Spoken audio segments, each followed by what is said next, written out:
성경 본문 요한복음 6장 51절에서 58절 말씀입니다. 나는 하늘에서 내려온 살아있는 떡이니 사람이 이 떡을 먹으면 영생하리라. 내가 줄 떡은 곧 세상의 생명을 위한 내 살이니라 하시니라. 그러므로 유대인들이 서로 다투어 이르되 이 사람이 어찌 능히 자기 살을 우리에게 주어 먹게 하겠느냐. 예수께서 이르시되 내가 진실로 진실로 너희에게 이르노니 인자의 살을 먹지 아니하고 인자의 피를 마시지 아니하면 너희 속에 생명이 없느니라. 내 살을 먹고 내 피를 마시는 자는 영생을 가졌고 마지막 날에 내가 그를 다시 살리리니 내 살은 참된 양식이요 내 피는 참된 음료로다.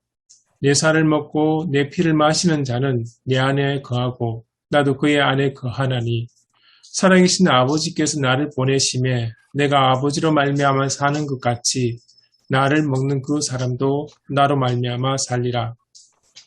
이것은 하늘에서 내려온 떡이니 조상들이 먹고도 죽은 그것과 같지 아니하여 이 떡을 먹는 자는 영원히 살리라. 아멘. 역사적 문학적 상황을 보면 내용으로 본 구조를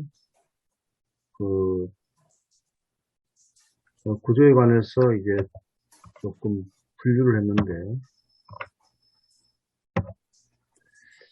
6장 51절에서 51절과 52절, 53절, 58절 세 부분으로 분류했습니다. 그래서 51절은 예수님의 자기 소개, 난 하늘에서 내온 살아있는 떡이다.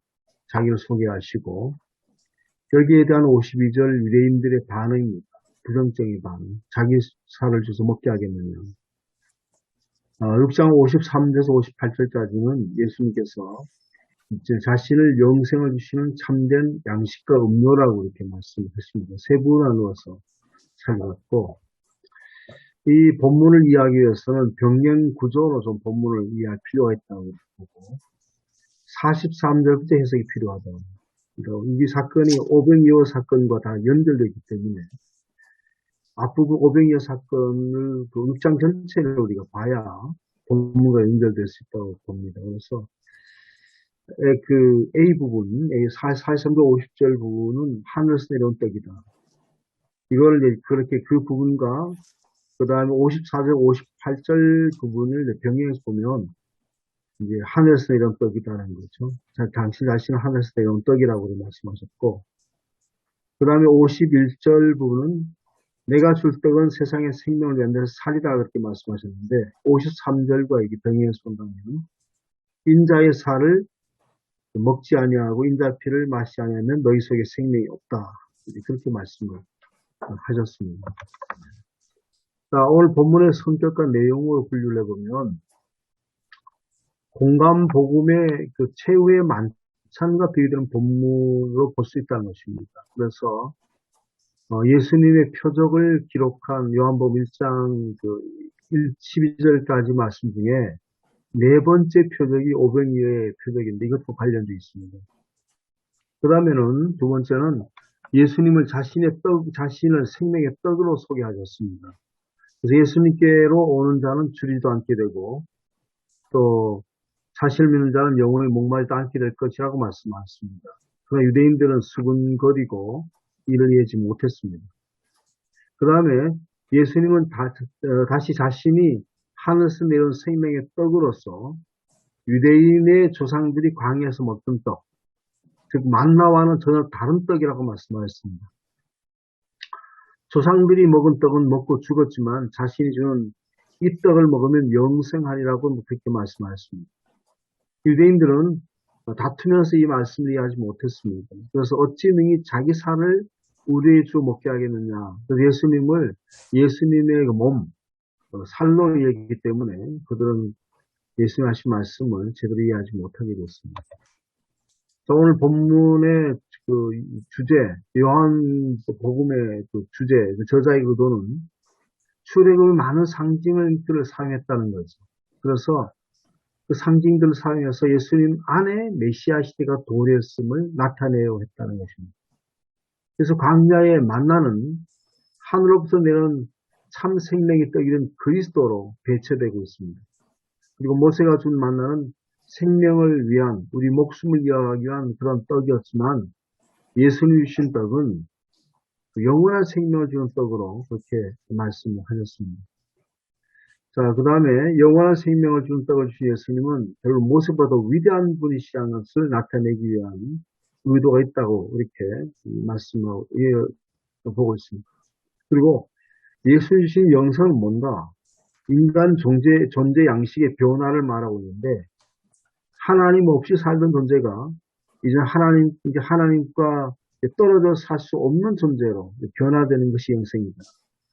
김충기 교수는 이를 통해서 하나님과 예수님과 예수님자가 하나 되는 것을 말했다고 이렇게 여기서 말하고 있습니다. 그 다음에 성만찬과의 연관성에 관해서 말씀을 하고 있는데, 결국은 성만찬은,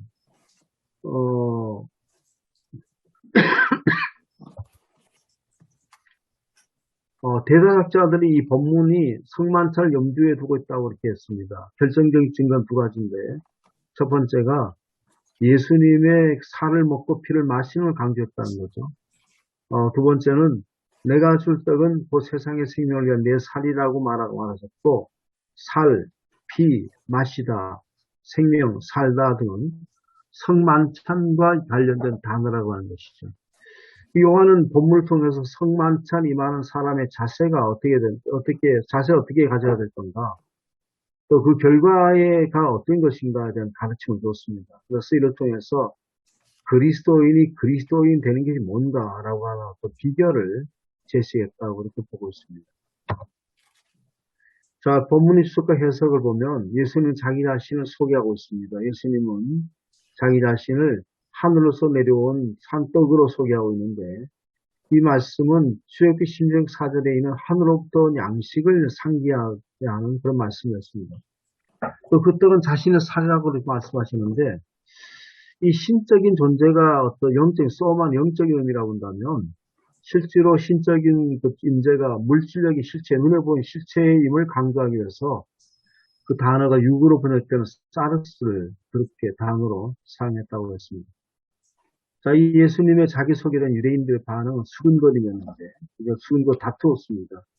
다투다라고 하는 단어는 에마콘토라고 하는 말인데, 과거 미완료 시제입니다. 행동의 시작을 의미한다고 볼 수 있습니다. 유대인들에게 이렇게 유대인들이 보이는 거친 반응은, 왜냐하면 예수님의 가르침이 피를 마시는 거죠. 피를 먹는 것인데, 피째 먹지 말라고 하는 율법의 가르침과는 완전히 이제 정반대가 되기 때문에, 이것과 대치되는 것이기 때문에, 유대인들이 굉장히 거친 반응을 보였다는 거죠.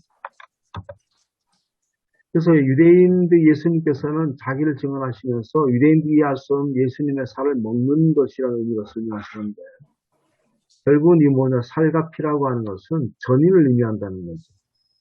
먹다라고 하는 트로페인이라고 하는 단어는 뜯어먹다, 개걸스럽게 먹다고 그러는데, 성만찬에서 개걸스럽게 먹다 이런 것은 좀 서로 맞지 않기 때문에 성만찬의 의미를 생각한다면 뜯어먹다, 정말 그 안에 그 예수 그리스도를 아주 씹듯이 그렇게 먹는다고 하는 것, 성만찬의 살과 피의 어떤 생생함을 강조하려 하기 때문에 그런 단어를 썼다고 이렇게 보고 있습니다.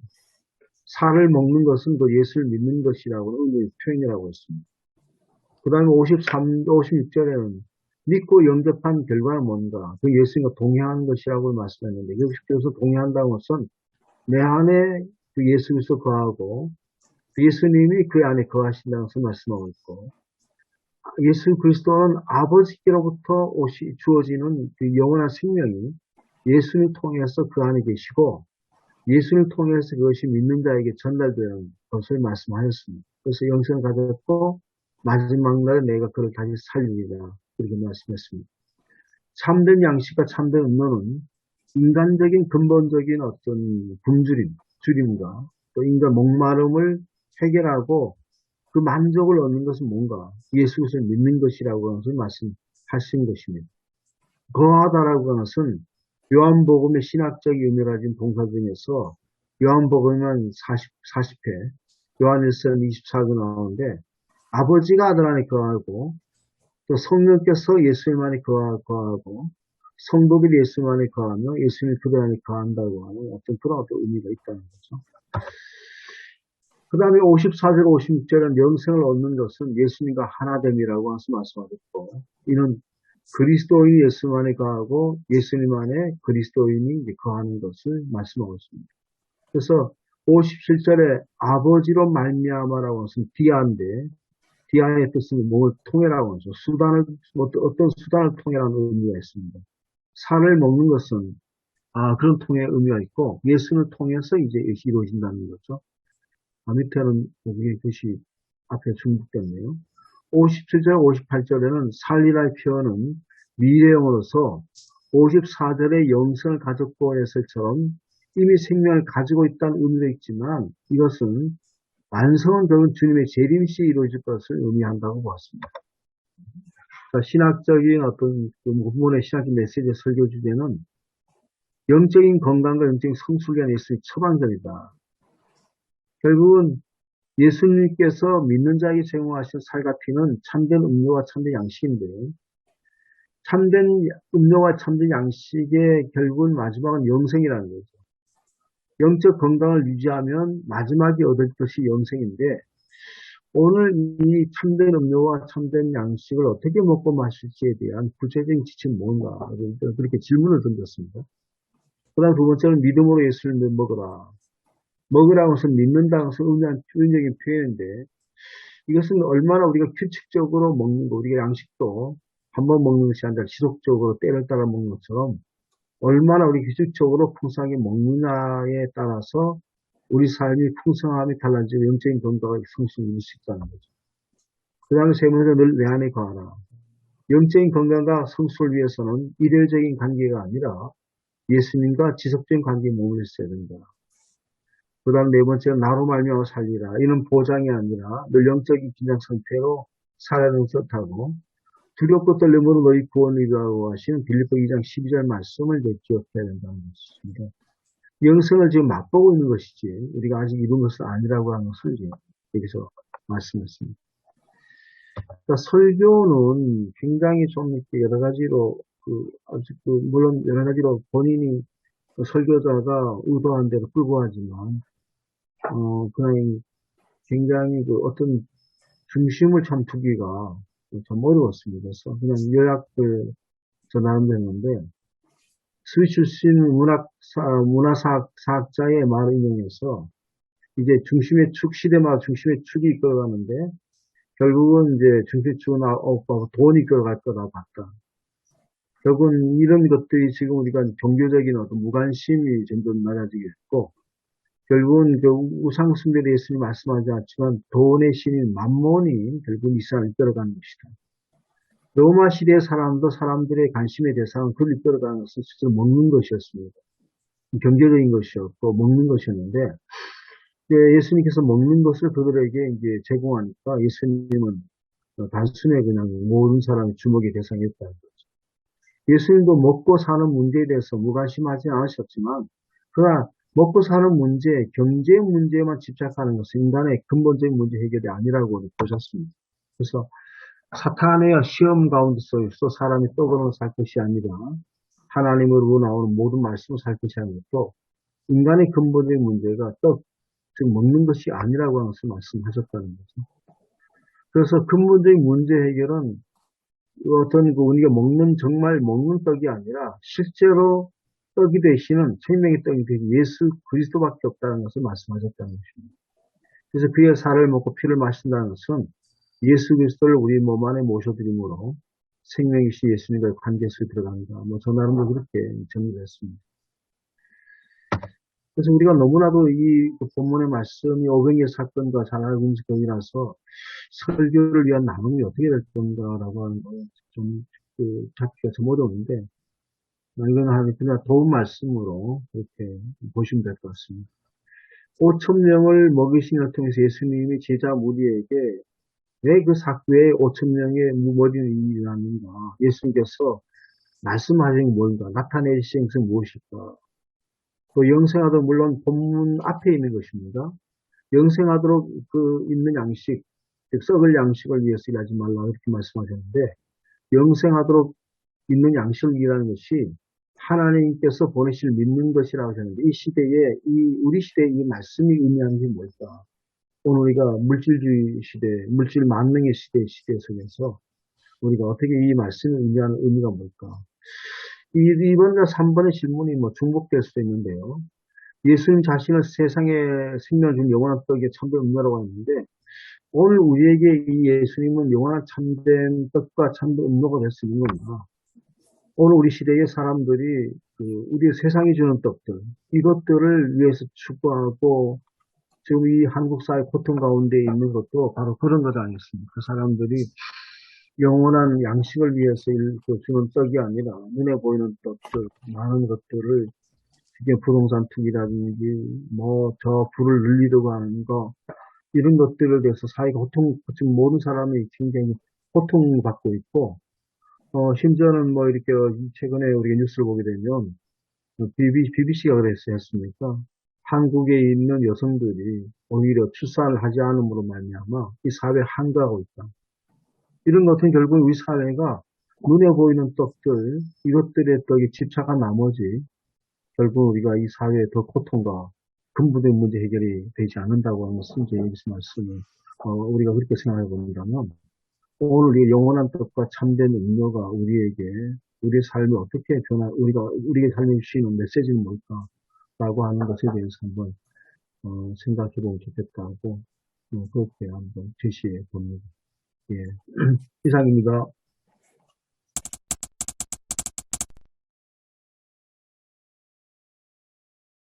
먼저 오늘 본문에 나오는 이 내용들을 어떻게 이해할지 좀 이야기를 나눴으면 좋겠습니다. 본문에 보면은 좀 하늘에서 내려온 살아있는 떡, 예수님의 살을 먹고 피를 마신다 이런 표현이 있지 않습니까? 목사님들께서는 어떻게 이해를 하시나요? 만약에 성도님들이나 누가 찾아와서 성도님 중에 한 분 찾아와서 이 부분에 대해서 설명을 부탁할 때 어떻게 보통 이야기하시나요? 저도 이게 개인적으로도 그렇고 말이 이제 굉장한 주제들이 여기 사실 기독론이 담겨 있는데요. 종교개혁 시대에 루터하고 쯔빙글리가 15개 항목을 놓고 서로 논쟁을 했는데 14개가 서로 일치했는데 하나가 합의를 못 봐가지고 결국은 루터는 루터의 길로 가서 루터교회가 되고 쯔빙글리는 쯔빙글리의 길을 가서 개혁교회. 오늘 우리는 쯔빙글리 계열의 개혁교회 신학이 됐는데요. 오늘 본문 말씀은 58절까지 읽었는데 루터와 쯔빙글리가 논쟁할 때는 좀 더 내려가서 63절이 논쟁의 핵심이었습니다. 쯔빙글리한테. 제가 읽어드리면, 살리는 것은 영이니 육은 무익하니라. 이 말씀. 이게 요것만 따로 떨어져 놓으면 무슨 말인가 하는데 사실 오늘 천 목사님 말씀하신 것처럼 오병이어로부터 쭉 읽어 내려가면 오병이어의 사건으로 5천 명을 먹이시고 12광주리가 남았는데 사람들은 어떤 기적을 보고 저 사람이 우리 먹고 사는 문제 해결할 왕이 되겠다 해서 임금으로 모시려고 했는데 예수님은 피해서 이제 나갔고 그때 예수님이 하시는 말씀이 너희가 나를 찾는 까닭은 표적을 본 까닭이 아니고 떡을 먹고 배부른 까닭이라 했을 때에 이걸 63절 제가 말씀드린 거 연결하면 쯔빙글리는 성찬을 표적이라고 봤습니다. 그러니까 떡과 잔에 지금 그리스도의 살과 피가 직접 임재한 것이 아니라 하나의 사인이라는 겁니다. 하나님 나라가 예수 그리스도, 하나님 나라의 주인이신 예수 그리스도가 임재한 하나의 사인이지, 실제로 예수 그리스도의 살과 피로 임재한 것이 아니다. 이게 성찬 입장이 즈빙글리고, 루터는 떡과 잔에 실제로 예수 그리스도가 지금 그 몸으로 임재해 계신다는, 그래가지고 두 사람이 단어 하나로 싸우는데, 루터는 예수님이 성찬할 때 이것이 내 피요 내 살이다 했을 때 실제로 이다라고 이해했고, 루터는, 즈빙글리는 이것이 내 살과 떡과 잔이 내 살과 피를 의미한다고 그렇게 봤습니다. 의미한다고 이다가 엄청난 차이 아니겠습니까? 그래서 즈빙글리는 한 번 더 말씀드리면 표적이다. 표적이고 사인이다. 그리고 루터는 실제로 떡과 잔에, 성찬의 떡과 잔에 예수 그리스도가 지금 몸으로 임재하신다 해서 요것 때문에 두 사람이 싸웠습니다. 그 이후로 우리 장로교회 내지 개혁교회의 주된 신학은 결국 이게 성육신하고 연결되어 버렸습니다. 요한복음 1장 14절에 말씀이 육신이 됐다 했을 때에 영원하신 하나님 말씀이 예수 그리스도 몸으로 태어나셨는데, 그런데 그 예수는 참 사람이면서 동시에 참 하나님이시다는 거죠. 성육신 했다고 해서 예수 그리스도의 신성이 없어지는 것이 아니고, 성육신과 더불어서 인성과 신성이 항상 함께 계신다는 겁니다. 그렇기 때문에 나를 먹는 사람은 영원한 생명을 얻었다 하는 것은 예수 그리스도께서 주시는 그 생명의 이 떡으로 말미암아 사람이 먹고 사는 것만 머무는 육체적인 의미만 머무는 것이 아니라 거기에 영원한 생명이 있다는 거죠. 그래 봤을 때 우리 당장의 교회에 적용할 수 있는 것은 사람이 죽어서 비로소 천당 간다 이건 아니지 않습니까? 예수 그리스도를 믿고 지금 내 안에 요한복음 15장 포도나무 비유 말씀처럼 내가 그리스도 안에 있고 그리스도가 내 안에 있는, 여기에 이미 영생을 얻었고 영원한 생명. 또 요한복음 11장 25절도 나는 부활이고 생명인데 나를 믿는 사람은 죽어도 살겠고 살아서 믿는 사람은 영원히 죽지 아니하리라 하는 이 말씀이 이 사실은 이 성육신하고 계속 내려오는 건데, 하여튼 즈빙글리로부터 개혁교회 신학에 주장하는 것은 말씀이 육신이 됐다고 해서 우리가 아는 살과 피의 육신으로만 계시는 것이 아니라 말씀은 여전히 말씀이라는 거죠. 초월은 여전히 초월과 동시에 내재가 있다는, 그것이 우리 장로교의 굉장히 중요한 신학이 지금 되고 있습니다. 아까 막 이제 브루크하르트 글도 좀 우리의 굉장히 중요한 것 같습니다. 천 목사님도 말씀하셨는데, 오늘날 우리가 살아가는 그 사회, 특별히 교회가 정말 이래서는 안 된다고 하는 것은 굉장히 물질에 치우쳐가지고 물신주의로 가지 않습니까? 지금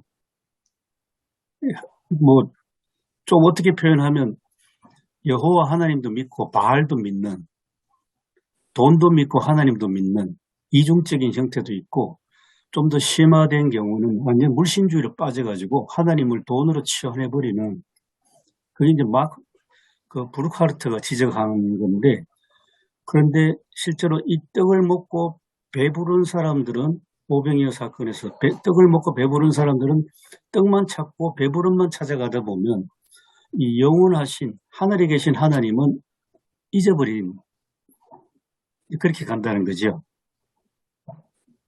그걸 성만찬 논쟁에 사실 포함되어 있었습니다. 그 당시에 루터하고 즈빙글리하고. 이해하기는 굉장히 쉽지는 않는데, 그 오병이어 사건이 네 복음서 다 나오잖아요. 근데 그 요한복음만 그 떡을 생명의 떡으로 얘기하고 그 오병이어에 대한 의미를 풀어주고 계시는데 그 요한은 왜 그랬을까? 그걸 좀 조사를 해봐야 되지 않을까요?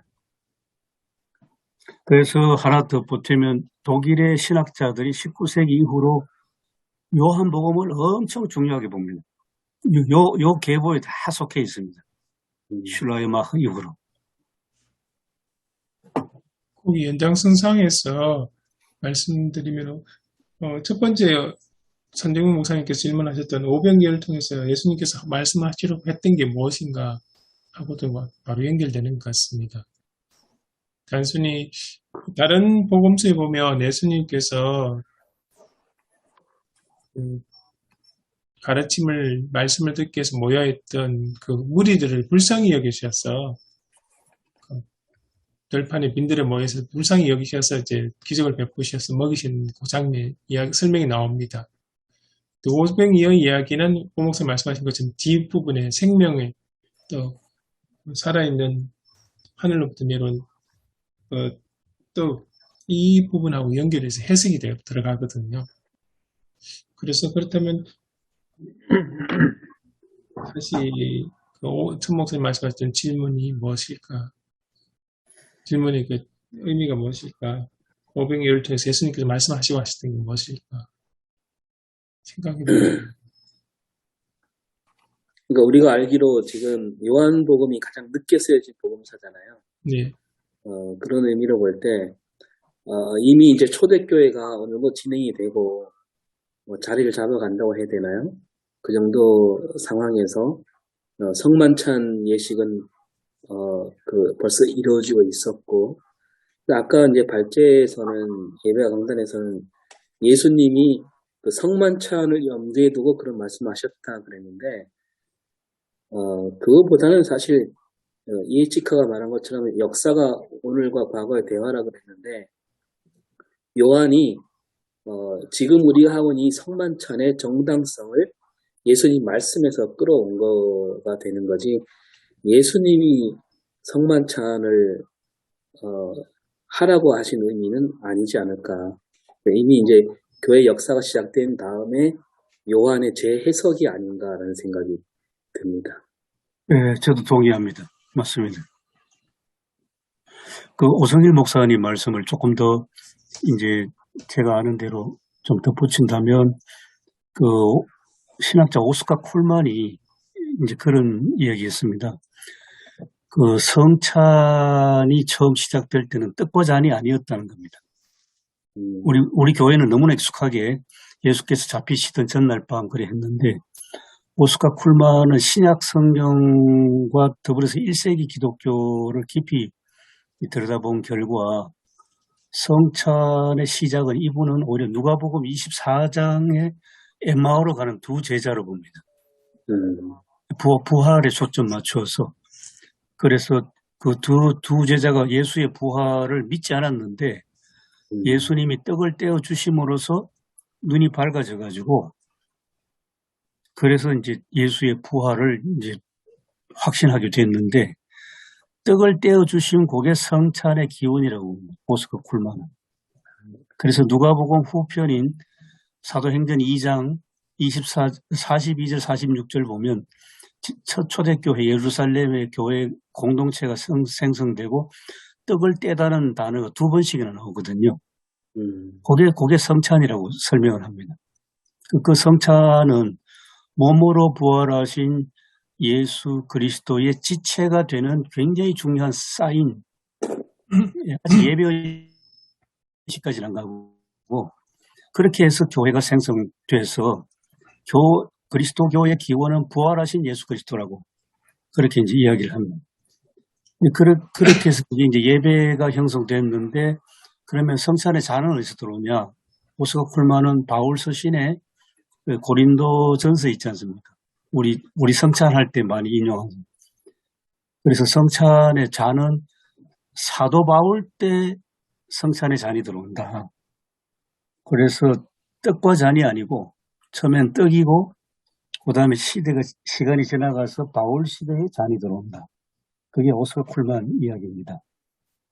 그래 보면 요한복음이 우리가 아는 대로 신학 그 기록 연대가 좀 후 세대로 우리가 알고 있는데, 그러면 그 요한복음은 이제 그런 차원에서 보면 다시 보이는 그 예수께서 제정하신 것이 아니라 요한이 우리 그것을 해석하고 받아들이고 아마 그렇게 이해될 것 같습니다.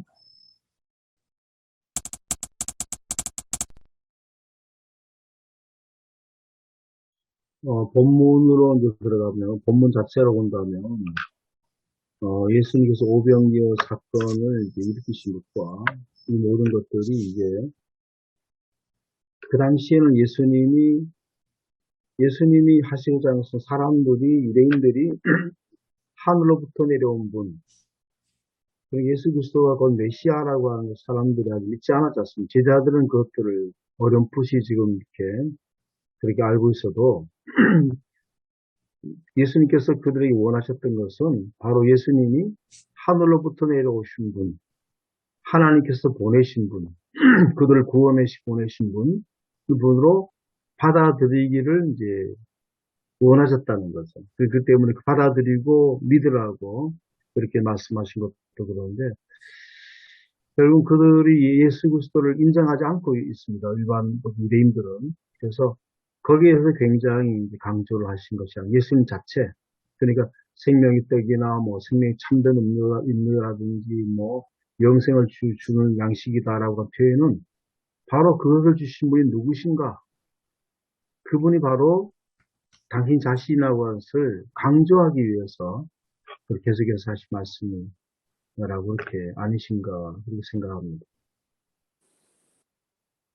본문의 이해에 대해서 조금 우리 염두될 게 하나는 그 교수님도 말씀하셨고 또 라틴이나 헬라 계열의 교부들이 또 이 본문에 대해서 본문의 뒷그림자로는 이제 성만찬을 두고 이해를 하고 있거든요. 예수님이 하셨던 오늘 본문의 모든 내용들이 성만찬을 받는 공동체 염두에 두고 성만찬의 의미를 해석하는 그런 식으로 해석을 하고 이해를 했다면 알렉산드리아 쪽에서 이 본문에 대해서 단순히 예수 그리스도를 믿는 믿음에 대해서 하나의 비유적인 표현으로 해석을 합니다. 그래서 오늘 예배 강단에 서신 교수님의 입장에 보면 여기 먹는다라는 이 표현을 믿는다로 해석을 하지 않습니까? 그 부분도 목사님들께서 설교를 하시려면 염두에 두실 필요가 있을 것 같아요. 그리고 이 믿는다는 예배 강단에서 해석했던 이유가 그 본문의 앞부분에 믿는다라는 그 표현이 따로 나오죠. 그걸 끌어와서 이제 예배 강단에서 그렇게 하시는데, 그래서 목사님들께서 만약에 이 말씀을 설교를 하실 때 어떻게 염두에 둘지, 그 부분도 한번 어떤 방향에 초점을 두고 하실지 한번 염두에 두실 필요가 있을 것 같아요. 그래서 만약에 이걸 예수님의 그러니까 내 살을 먹고 내 피를 마신다는 표현을 예수 그리스도를 믿는다는 그 언어적인 표현으로 이해를 한다면 또 다르게 좀 더 이렇게 확대해서 그러니까 조금 이 비유를 우리가 이해하기 쉽게 해석을 한다면 예수 그리스도를 믿는다 혹은 예수 그리스도와 동행한다, 그의 가르침을 따라 살아간다, 이런 식으로 재해석이 가능하거든요. 그래서 한편으로는 이 본문에 대해서 이해할 때 어느 방향으로 이해하실지 그 정도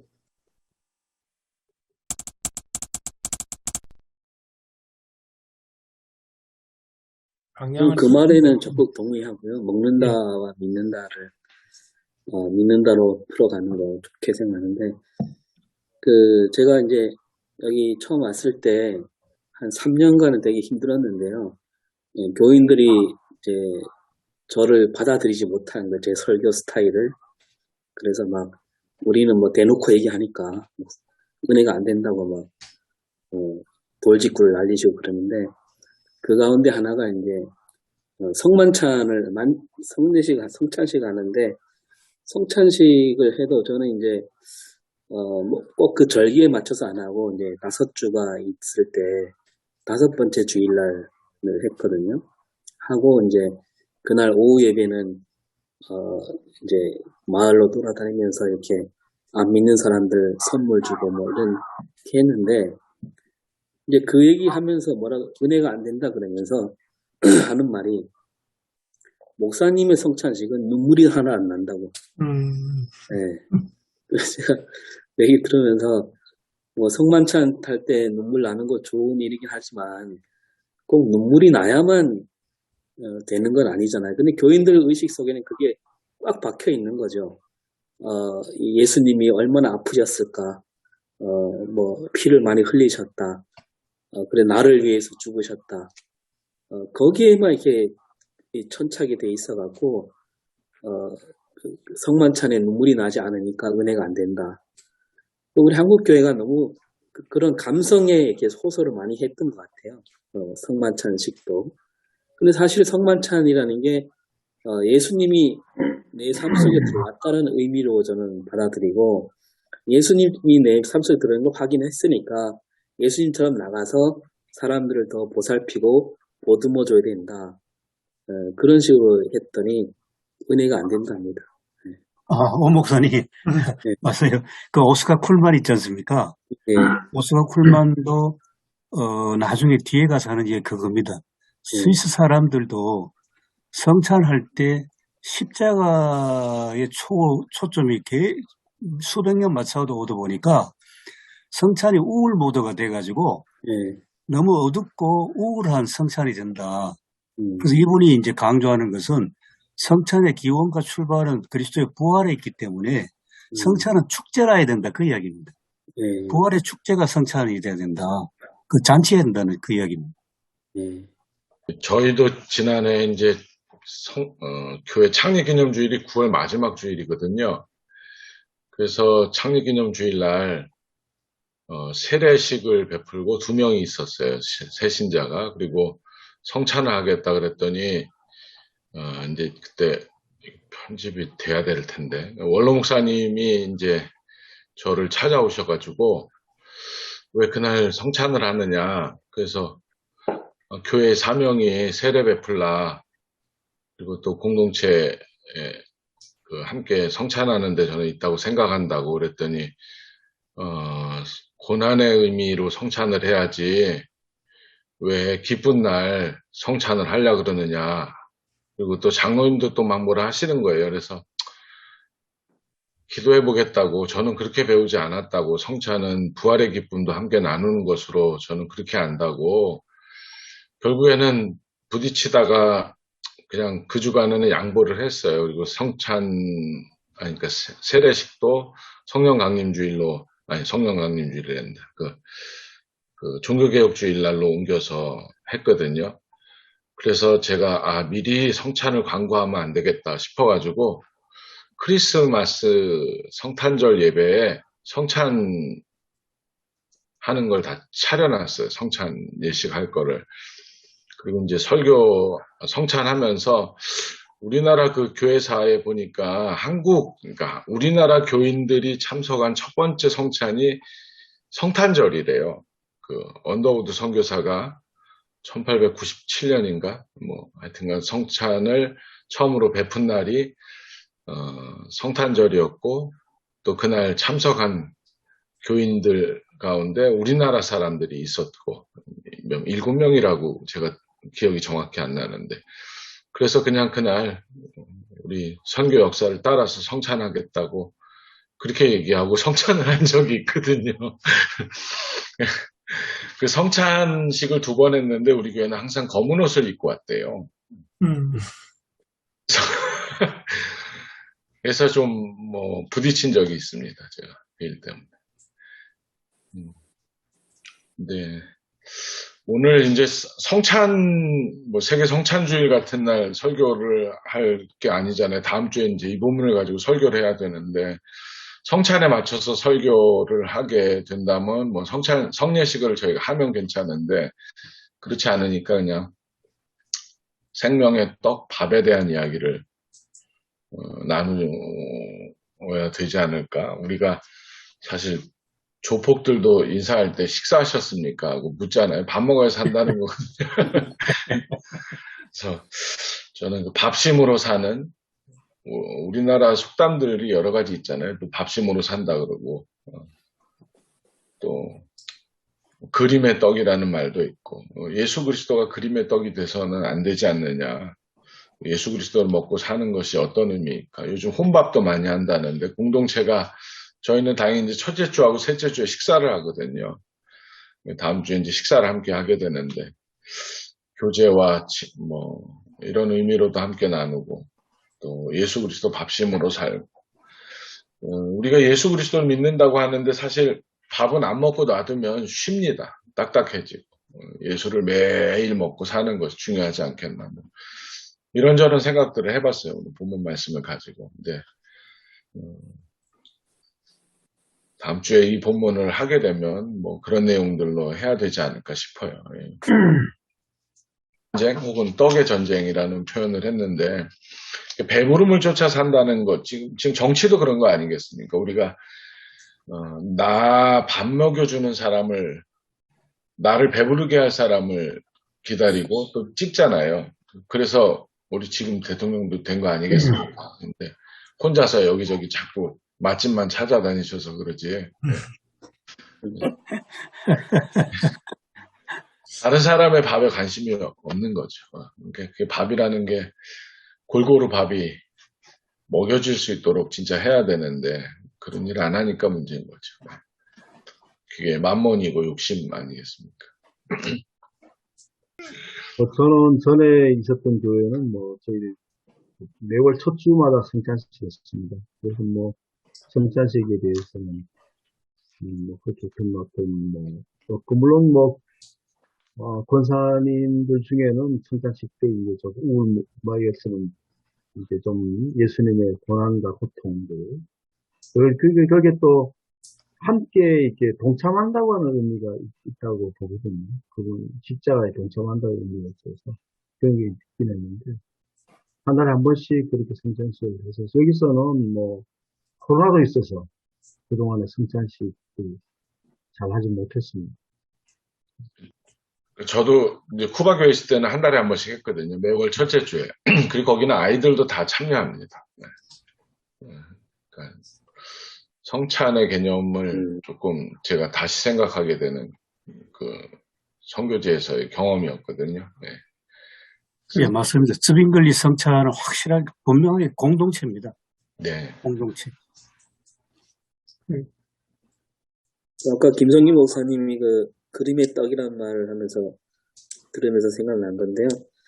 뭐 다른 종교를 함부로 폄훼해서는 안 되지만 오늘 이 본문과 연관해서 기독교와 다른 종교의 차이가 뭐냐라고 했을 때 왜 우리 옛날에 그런 얘기가 있잖아요.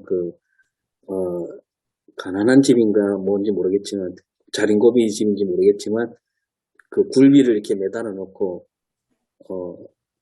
한번 쳐다보면서 밥을 먹었다 그러는데 그러니까 다른 종교 차이가 뭐냐면 다른 종교는 그렇게 굴비를 매달아 놓고 밥 먹을 때 한 번 쳐다보는 게 다른 종교라면 예수님이 말씀하신 종교 우리 기독교는 그 굴비를 내려다가 골고루 그냥 마음껏 먹게 하는 그런 종교가 아닌가 그런 생각이 들었습니다. 우리 굴비 먹고 싶네요.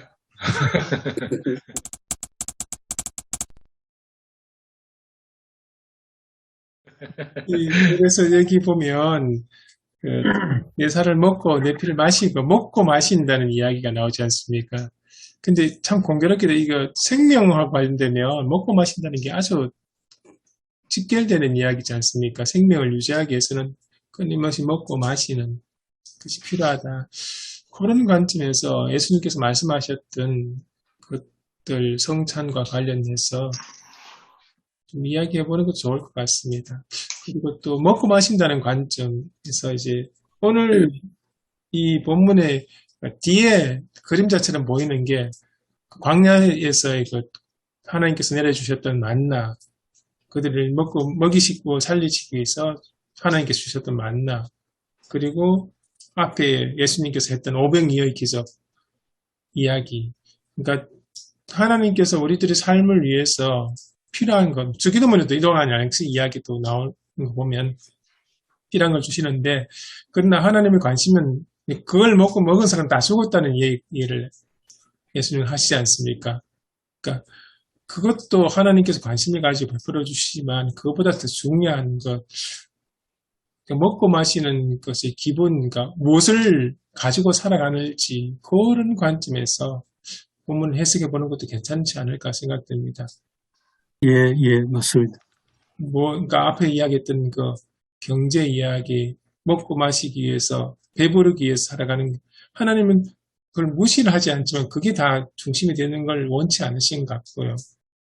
무엇을 먹고 무엇을 마실 것인지, 무엇을 내 삶의 가장 기본으로 삼고 살아갈 것인지, 그런 관점에서 오늘 본문을 보면 예수 그리스도를 믿는 자들이 살아간다는 갈 때 무엇을 가장 기본되고 무엇이 가장 중심이 되어야 될지 그런 관점에서 무엇으로 살아가는가 하는 질문들에 대한 대답을 찾는 관점에서 본문을 해석해 보는 것도 괜찮지 않을까 그렇게 생각이 듭니다.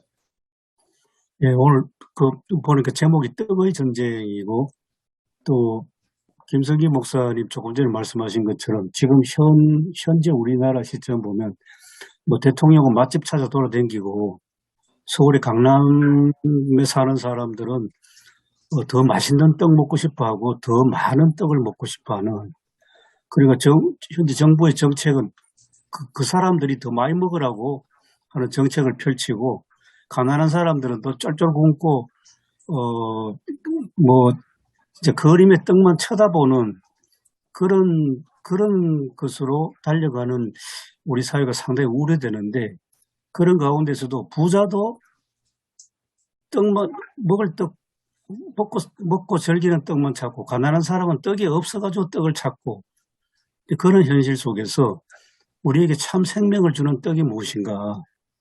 예수 그리스도. 이게 굉장히 우리한테 절실하다고 저는 생각됩니다. 그렇게 본다면 이 메시지가 더 확실한 거는 우리가 이제 그런 상황 속에서 썩을 양식을 위해서 사람들이 일하지 않습니까? 썩을 양식을 더 많이 얻기 위해서. 이 말씀은 어느 대상도 가난한 자나 부자나 할 것 없이 거기에 우리가 천착하지 말라. 결국은 그 문제는 오늘날에 있었던 문제만 아니라 예수님 시대에도 그 문제가 존재했었고, 예수님을 먹고 마신다고 하는 것, 우리가 음식을 한번 배불리 먹는다고 해서 그게 뭐 영원히 배부를 수 없는 것처럼 예수님을 먹고 마신다고 하는 것은 일회적인 사건이 아니고 지속적으로 아까 긴장관계 있다고 이렇게 오늘 본문에서도 우리가 주석 해석 부분에도 말씀했는데, 지속적으로 우리가 예수 그리스도를 알아가야 된다. 지금 우리가 이제 그 당시에 어떤 사건은 예수 그리스도를 다가지 않는, 아직까지 완전히 알지 못한 제자들과 무리들에게 하신 말씀이라. 오늘 우리가 설교의 대상들은 예수 그리스도를 주로 고백하는 사람들이잖아요. 그러니 그것이 지속적으로 먹고 마시는 것처럼 예수 그리스도를 우리가 다 안다고 할 수 없고, 예수를 믿는다고 하더라도 예수 그리스도를 다 안다고 할 수 없고, 제자들이 예수 그리스도가 죽음 이후에 예수님을 알았던 것과 부활 이후에 알았던 것과 그 다음에 성령이 오셔서 알았던 것과 그들이 사역하면서 예수를 알았던 게 다 다르지 않습니까? 그리고 그때 똑같이 예수를 더 깊이 안다는 것, 어떤 분이 깊이 안다는 거죠. 그래서 우리가 교인들에게는 예수 그리스도를 안다고 하는 것은 단지 믿고 고백하면서 하나님 나라를 우리가 어떤 단지 천국 가는 어떤 그것이 아니고 지속적인 관계를 더 풍성하게 가져야 된다. 이런 말씀으로 이제 좀 의미를 생각해 보면 괜찮을 것 같습니다.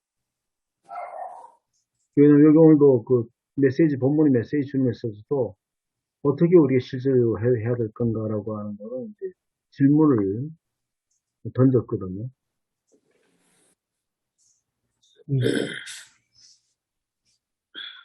평생 우리가 살아도 자기 아내와 남편을 모른다지 않습니까? 아내와 남편을 모르는 건 아니거든요. 알지만 평생 살아도 아내와 남편이 모른다. 이렇게 이제 그런 우스개로 말합니다. 그러니까 이제 그게 어떤 아내의 소중함, 남편의 소중함을 얘기할 수도 있고, 아니면 남편의 이상한 행동들, 그걸 얘기할 수도 있고. 우리 예수 그리스도 안다고 하지만 잘 모르지 않습니까? 그분 누군지를 모르는 게 아니지만, 실제로 그분 속속들이 모르잖아요. 우리 갖고 있는 어떤 생각이라고 갖고 있는 어떤 한계 안에서만 이해할 수 있을 뿐이지, 실제로는 아직까지 완전히 안다고 볼 수가 없기 때문에. 아까 최 목사님 말씀하신 것처럼, 우리가 날마다 먹고 마시는 떡과 잔은 어떻게 보면 옛날 출애굽 광야 시절에 만나와 메추라기처럼 반드시 있어야 되고, 그걸 먹어야 살아갈 수 있는 그냥 필수 불가결한 떡과 잔인 것은 분명하고, 근데 그게 영생을 주지는 못하지 않습니까? 영원한 생명은 예수 그리스도가 주시는 생명의 떡이라야 한다. 저는 이제 이게 말로 잘 표현될지 모르겠는데, 우리가 옛날에 가난할 때는 주로 우리 기독교 신앙이, 지금은 가난하지만 하늘의 소망을 두고 살아야 된다. 이런 그 신앙이 많았잖아요. 찬송가도 보면 다 그런 내용들이 많았고, 천국 소망을 갖고 현실의 가난함을 이겨내자, 이런 의미였는데, 사실 우리 기독교가 그건 아니라는 게 오늘 말씀에도 예배와 강단에서도 예수님이 먹고 사는 문제에서 무관심한 게 아니었다라는 의미고, 이제 우리가 어느 정도 살게 되었을 때는 또 우리 한국교회 신앙이 현실에서 주는 그 어떤 물질에 대한 축복이 하나님이 주신 은혜다, 또 이것도 아니잖아요. 그러니까 이 둘 사이에 어느 지점을 잘 찾아서 우리가 이 말씀을 전해야 되지 않을까 생각이 듭니다. 예. 그래서 요즘은 교회에서 이 천국 소망에 대한 찬송은 이렇게 많이 안 부르더라고요. 그렇습니다. 네. 천국 가려면 죽어야 되니까 싫어해요. 네. 오래 살아야 되는데. 네. 어느 때부턴가 교회들마다 네.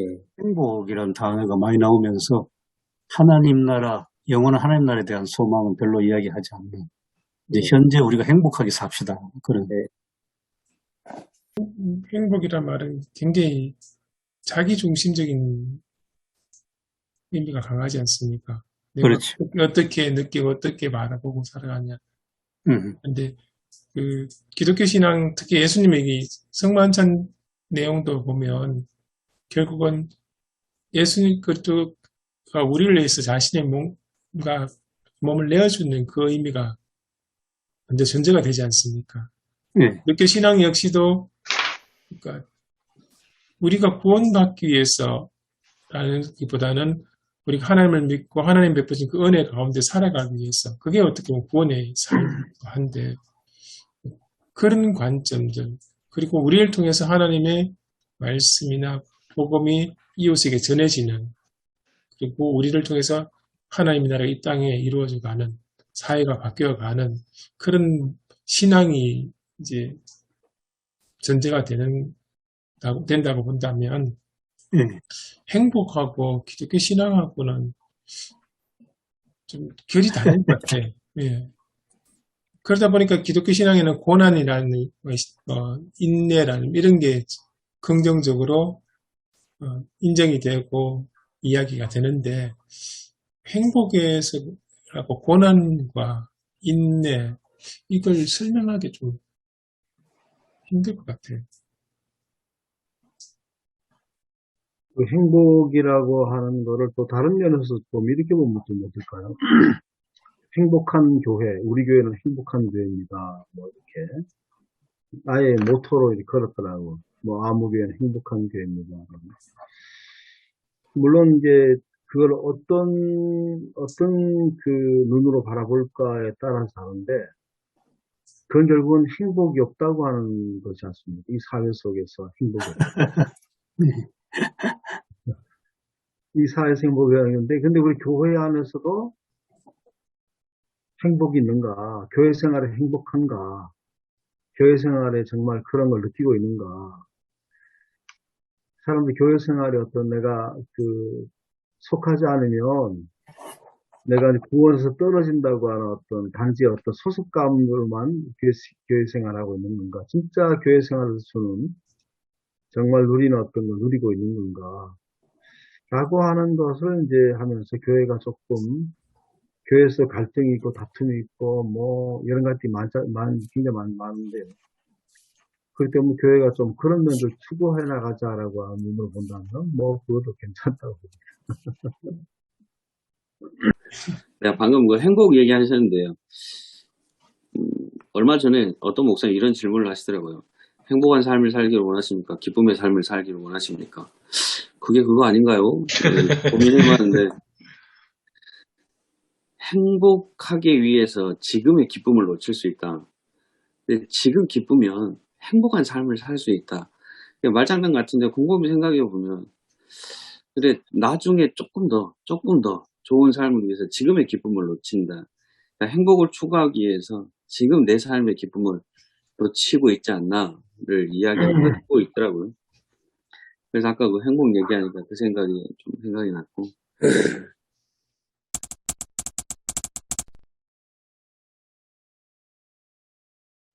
저는 그냥 아까 말씀드린 그 내용대로 잘 정리를 한번 해보려고 합니다.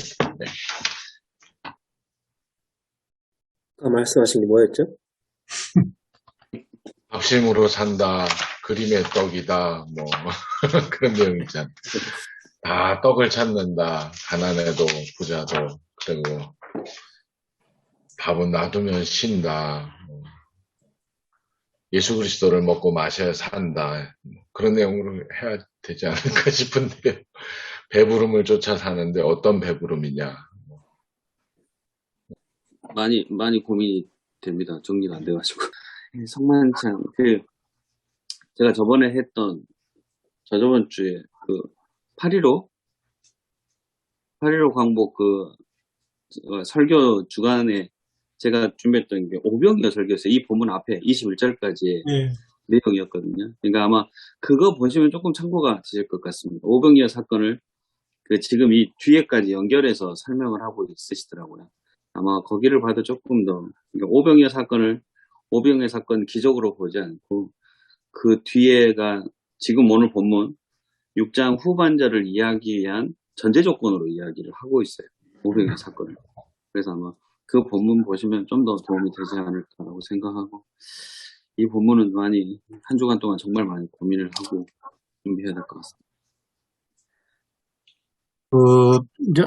이제 제가 이야기를 해야 되나 하면서 지금 망설이다 말씀드립니다만은, 어떤 분 하니까 좀 그렇습니다. 사실 제가 공부했던 블루마라톤은 그런 이야기 합니다. 성만찬이 너무 교회 안에 예배의식으로 한정되어 있다는 겁니다. 그래서 성만찬은 오히려 교회 바깥으로 나가야 되는데, 우리 식으로 표현하면 밥상 공동체가 돼야 된다.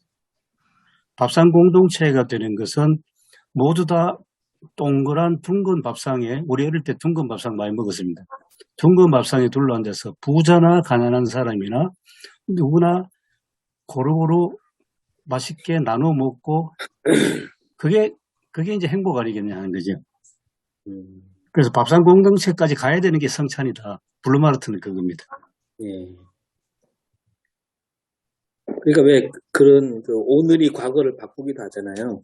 그래서 저는 오늘 내가 예수님 말씀대로 말씀을 이뤘고 하나님 나라를 이루는데 동참을 했다면 오늘까지 있게 한 나의 모든 그 식생활이 내가 먹었던 것들이 다 예수님의 살이고 피가 되지 않았을까. 저는 그렇게 볼 수도 있다고 생각합니다. 그래서 성찬을 집행하는 목사님, 그런 목사님도 봤습니다. 이 성찬의 떡이 만들어질 때까지 하나님께서 하늘에서 비도 내리시고 햇살도 주시고 농부가 수고하고 뭐 또 이 떡을 만드는 모든 사람들의 수고를 하늘로부터 땅에까지 수고를 거쳐서 이 떡이 성찬에 올라왔습니다. 이러니까 이 성찬이 굉장히 우주적으로 넓어지는 것을 체험했습니다. 성찬에 그 수평과 수직이 있다면은 그 떡의 전쟁 물론 이제 그 예수 그리스도가 꼭 필요하다. 그리고 이 성찬이 500여의 기적은 항상 이제 배가 고플 때 빈들이죠. 배가 고플 때 빈들이고 우리가 살아가다가 배가 고플 때가 있는데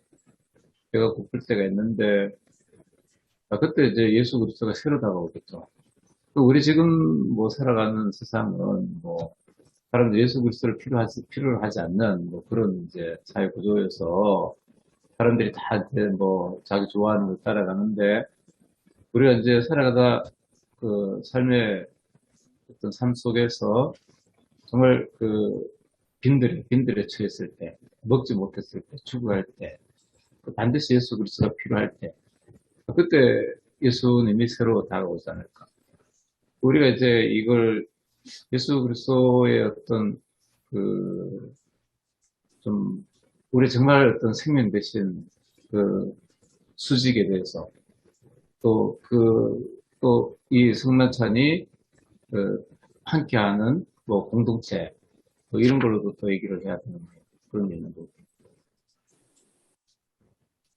저는 오늘 이 본문을 보면서 예전에 제가 시골에서 한 11년 목회하면서 제가 오자마자 그 성찬식을 3.1절 기념 8.15 그 광복절 기념 주일에 했더니 장로님들이 굉장히 목사님 왜 그 성찬식을 이렇게 공효주일이나 조금 우리 한국교회가 해왔던 그런 식으로 안 하니까 제가 그냥 했어요. 저는 이 성찬식을 너무 우리가 조금 우리 교수님 말씀대로 우울하게 가는 실제 참 예수님이 이 성만찬 한 것은 굉장히 부활을 앞두고 한 건데 굉장히 교인들이 조금 약간 의아하더라 보니까요. 오늘 말씀 이렇게 들으니까 내가 그때 하긴 참 잘했구나 그런 생각 들고 저도 오늘 어저께 이 본문을 보면서 사실 저는 어저께 주일 설교를 다른 본문에 했거든요. 지금까지 제가 이제 또 교인들하고 내가 이렇게 할 거다 해가지고 이제 오늘 또 이제 이 본문을 갖고 다음 주에 할 건데 어떻게 할 것인가 굉장히 고민이 많이 돼요. 한국교회가 지금까지 일요 본문 갖고 무조건 이제 축복 위주로 설교를 해왔다는 거죠. 가지고 예수님의 부활과 또 아까 어느 목사님 말씀하신 대로 참 수직과 그다음에 이제 평등 이렇게 그런 관점에서 본다면은 예수님의 이 떡이라는 문제를 가지고 오늘 우리 삶 속에서 참 매일매일 주님이 원하시는 삶의 떡이 무엇인가 굉장히 고민을 좀 해야 될 그런 부분이다. 그러면서 우리 교회가 처해 있는 상황, 우리가 어떤 공동체를 지향할 것인가 그런 생각이 듭니다. 이번 주 오는 주간은 총회주일이잖아요. 9월 4일날 총회주일인데 총회주일은 우리가 본문들이 다 나와 있고 또 설교문도 뭐 제시되어 있는데 저는 오후 시간에는 이제 총회주일에 있는 설교문을 좀 참고해서 오후 시간에 설교할까 그런 생각하고 있습니다. 오히려 저는 그죠? 총회 주일이기 때문에 이 본문이 오히려 우리가 더 어필하지 않을까. 우리 교단이 그 세습 문제도 그렇잖아요. 어찌 보면은 이 떡의 문제가 이 세습 문제와 결부시키면은 결국은 참 그런 교회 목회의 권력화된 거 이런 부분을 오히려 더 어필하지 않을까 그런 생각이 좀 듭니다. 물론 저는 이제 개척해가지고 얼마 안 됐기 때문에 그런 내 마음대로 이렇게 해버리면은 오히려 저는 괜찮다 생각 들어요. 물론 기존 교회에서는 힘들죠 사실상. 저 같은 경우는 뭐 개척하기 때문에 오히려 떡과 세습 이 문제를 결부시키면은 굉장히 조금 더 새로운 시도다 저는 그렇게 생각 들어요. 물론 기존 교회에서는 힘들죠. 저는 뭐 이렇게 해도 뭐 좀 뭘 할 수는 없으니까. 사실 저도 고민해서 어저께 이번에 총회주일인데 어떻게 할 것인가. 그래서 원래 뭐 총회주일 그 설교 본문도 나왔지만서도 저도 읽어봤는데 이게 좀 우리 상황하고 너무 안 맞다. 근데 오늘 본문을 보면서 정말 세습 문제와 이 떡과 결부시키면은 조금 더 메시지가 강하게 나가지 않을까. 저는 그 생각 들어요. 세습 문제라기보다도 이제 빌 클린턴이 선거 캠페인으로 바보야, 문제는 경제야 이렇게 얘기를 했잖아요. 그래서 결국 뭐 그런데 결국 대통령을 선택하는 것도 결국 자기들의 어떤 경제를 먹을거리를 주는 대통령 선택. 지금도 우리나라도 그렇지 않습니까? 지금 국내도 그렇고 현 대통령이 과거에 실패한 여러 가지 부동산 정책이라든지 뭐 이런 것에 대해서 더 먹을거리를 더 많이 줄 거라고 기대하고 있습니다. 특히 요즘 뭐 반도체에 대해서 본인은 잘 알지도 못하지만 반도체에 대해서 그냥 저기 얘기하는 것도 먹을거리를 더 주기 위해서 그것들이 권력 기반이 되니까. 그러니까 먹을거리 문제가 예수님도 많이 반복이 있었잖아요.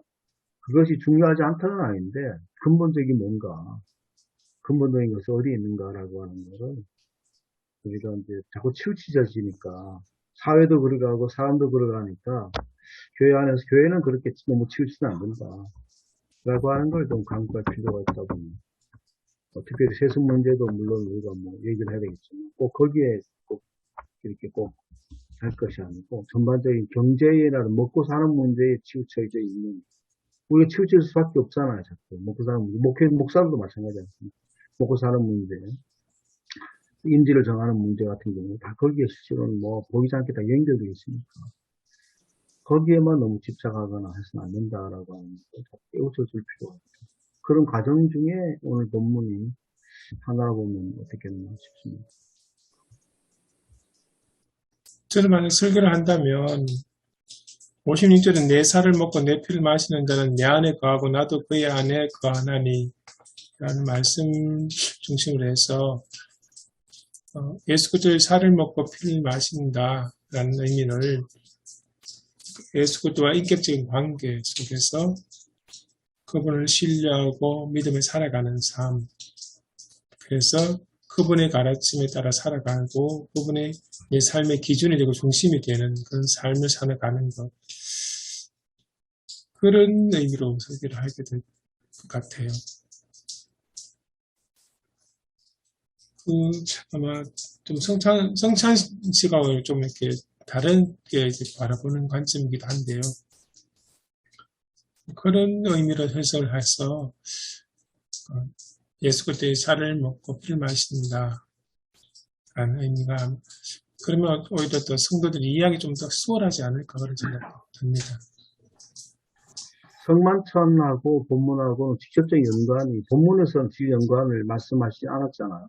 예. 우리의 교회의 이제 요한복음 썼을 당시에 어떤 그 삶의 자리로 본다면 이제 연결되어 있다 이렇게 이해했었는데, 이제 저는 뭐 성만찬하고 굳이 직접적 연결을 우리가 뭐 하지 않더라도 그렇게 해볼 수 있다 봅니다. 우리가 먹고 마시는 문제가 먹고 먹는 것이 매일 계속돼야 되는 것처럼 성만찬도 우리가 일례적으로만 성만찬이 이렇게 되는 게 세례받을 때만 성만찬 받는 것으로 끝이 아니고 예수님 오실 때까지 계속 성만찬 해야 한다는 것은 지속적인 공급이 주께로부터 온다고 하는 것, 우리의 삶의 근원이 주께로부터 온다고 하는 것이고 성만찬을 통해서 우리가 다 단지 우울한 것만에만 머무는 것이 아니고 더 그것을 더 깊게 폭넓게 그때 성만찬이 다르고 다르잖아요. 성만찬이 다르기 때문에 더욱더 그걸 통해서 예수 그리스도를 더욱더 우리가 어떤 그 내 안에 계신 예수 그리스도를 더욱더 깊이 알아간다는 것, 더욱 신앙이 더 깊어지고 넓어진다고 하는 것을 그런 어떤 것들이 우리가 계속 필요하다라고 하는 것, 그걸로 연결을 시켜도 되지 않겠나 그런 생각이 듭니다.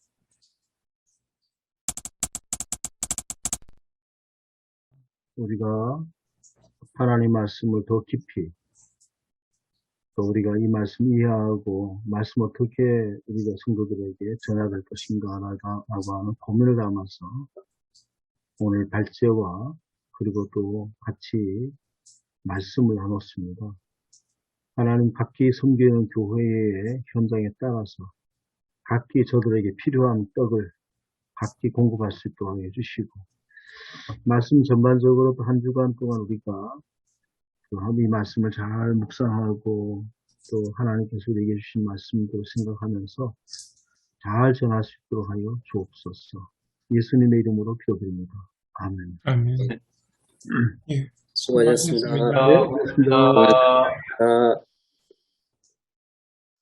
네, 저는 그 사랑에서 사랑으로란 제목으로 했는데, 그러니까 에베소서에 나온 그 모든 말씀이 처음도 사랑이고 끝도 사랑이다.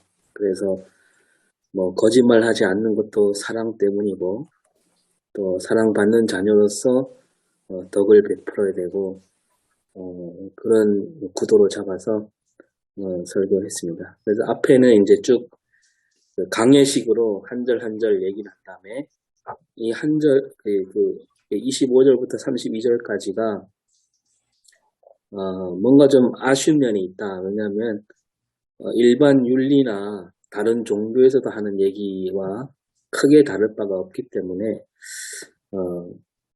여기에 뭔가 덧붙여야 되는데 그 덧붙이는 말씀이 이제 5장 1절과 2절 말씀인데 우리는 하나님의 사랑받는 자고 사랑받는 자녀가 되었고 또 예수 그리스도의 사랑을 이 땅에 실현해야 되기 때문에 그러한 덕목들을 우리가 갖춰야 된다. 이렇게 설교를 했습니다. 저는 하나님을 본받는 자 제목으로 했고요. 그러면서 32절 말씀을 통해서 하나님을 본받는 자는 예수 그리스도를 본받는 자다. 근데 친절하게 불쌍하게 용서하심으로 해가지고 풀었거든요.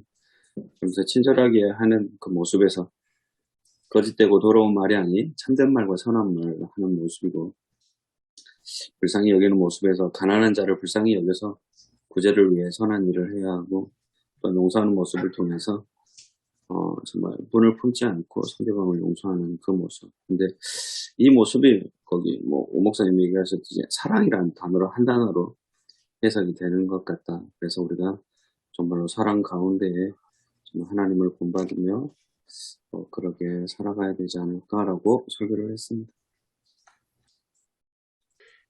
저는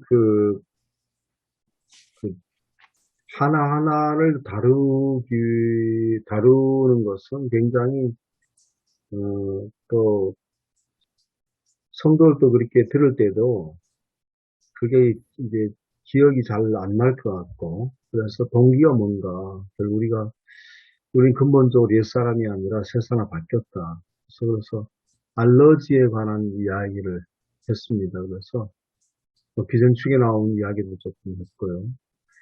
그 다음에서 이제 어떻게 우리가 이 말씀을 살아야 될 건가라고 하면, 우리 역시, 지금도 우리는 하나님의 사랑을 받는 자녀이기 때문에, 사랑받는 자녀로서 우리가 살아야 된다. 그걸 말씀했고, 그 다음에 두 번째는, 이제 우리가 예수 그리스도도 하나님의 사랑을 받고 우리를 위해서 또 사랑의 모습을 보여주셨다는 거죠. 우리도 결국은 하나님 예수 그리스도의 사랑을 받은 사람으로서 다른 사람에게 사랑을 우리가 보여줘야 된다. 그러면서 이제 마침 26일 날입니다. 26일 날인데 아침에 이제 아내가 틀어놓은 라디오에서 여성시대라고 하는 것이 나오더라고요. 그래서 또 듣고는 나중에 다시 보기 위해서 이제 찾아 들어가서 보고, 그 이야기를 조금 이제 옮겨서 그렇게 이제 예화로 썼고, 그리고 우리가 사랑 안에서 서로가 참된 사람이 되어간다. 그걸 좀 강조해서 우리가 서로 사랑할 때는 함께 만들어져 한다. 그렇게 이제 마지막 결론을 마무리했습니다. 네, 저도 그냥 서로 친절하게 하며 라는 제목으로 친절하게, 불쌍하게, 용서하며 우리 살자고 그냥 설교했습니다. 저는 그 5장 2절에 있는 말씀, 사랑 가운데서 행하라. 그게 이제 그 제목이었고요. 이게 에베소서가 교회론에 대해서 말씀하고 있는데, 우리가 교회 다 지체다. 그 지체이기 때문에, 가족 관계를 더 넘어서는 거고, 한 몸이기 때문에, 거짓말 해서는 안 되고, 도둑질 해서는 안 되고, 품을 끝까지 품어서는 안 된다. 가족의 물건을 훔치는 사람이 여기 있고, 또 가족에게 거짓말하는 사람이 어디 있느냐. 근데 이제 이게 우리가 이제 이 교회 안에서 그렇게 이제 그 예수 그리스도의 그 사랑을 받았기 때문에 끝까지 이제 사랑으로 행해서 거짓말 하지 말고 도둑질 하지 말고 뭐 빛내지 말자 이렇게 했고, 이게 이제 우리가 교회 안에서 그러지만 믿음의 사람이 그렇게 계속 살아나가서 세상을 바꿀 수 있도록 그렇게 해야 된다. 이렇게 이제 설교했는데, 야, 이게 참 뭐라 그래야 될까?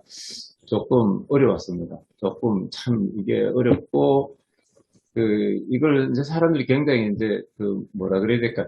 들었던 말씀으로 받아들이니까 그 부분이 참 어려웠다. 그래서 뭔가 조금 이걸 좀 더 깊이 있게 생각을 하고 묵상을 해야 되겠다. 뭐 이런 생각이 들었습니다.